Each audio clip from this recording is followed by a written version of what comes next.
Hello, நான் doctor Sudha, சிகே ஹாஸ்பிட்டல்லேருந்து இருக்கிற கைனகாலஜிஸ்ட்டுங்க. இப்போ நம்ம வந்து பிரெஸ்ட் கேன்சர் பற்றி பார்க்குறோம்.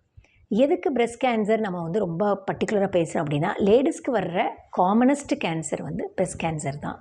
அப்படிங்கும்போது நம்ம அதை வந்து என்னென்ன எப்படி பண்ணணும், எப்படி பார்த்துக்கிறேன் செல்ஃப் எக்ஸாமினேஷன் அதை பற்றி உங்களுக்கே மோஸ்ட்லி எல்லாம் தெரியும்.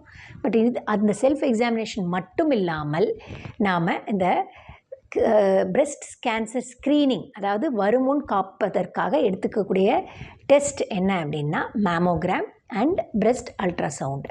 இதை எப்போ ஃபஸ்ட்டு பண்ண ஆரம்பிக்கணும்னா, யூஸ்வலாக 35 வயசு ஆகிடுச்சுன்னா ஃபஸ்ட்டு டைம் பண்ணிடுறது இஸ் அ மஸ்ட். ஆனால் இதுவே இர்ரெகுலர் பீரியட்ஸ் 2 மாதத்துக்கு ஒரு வாட்டி 3 மாதத்துக்கு ஒரு வாட்டி தள்ளி போகுது, அந்த மாதிரி இருக்கிறவங்க அதுக்கு முன்னாடியே கூட பண்ண வேண்டி வரலாம். இது வந்து என்ன பண்ணணும்னா, நம்ம கிளினிக்கலாக செக் பண்ணி கண்டுபிடிக்கிறத விட இன்னும் கொஞ்சம் அட்வான்ஸ் ஸ்டேஜ்லேயே கண்டுபிடிக்க ரொம்ப யூஸ்ஃபுல்லாக இருக்கும்.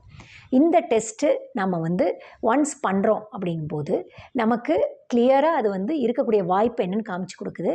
அப்போ அதுக்காக தகுந்தபடி நம்ம பண்ணும்பொழுது ஏர்லி ஸ்டேஜில் கண்டுபிடிச்சோம்னா there is 100% cure for breast cancer if it is early stage, ஆரம்ப நிலையாக இருந்தால். அதனால தான் இவ்வளோ பர்டிகுலராக நம்ம பிரெஸ்ட் கேன்சர் வந்து இருக்காங்கிறதுக்கான ஸ்க்ரீனிங் டெஸ்ட் பண்ணி பார்க்கணுங்கிறது நம்ம பட்டனிங்காக சொல்கிறோம். உங்களுக்கு இதில் ஏதாவது சந்தேகம் இருந்தால் நீங்கள் வந்து எங்களை கமெண்ட் செக்ஷனில் காண்டாக்ட் பண்ணுங்கள், நாங்கள் ரெஸ்பாண்ட் பண்ணுறோம். தேங்க்யூ.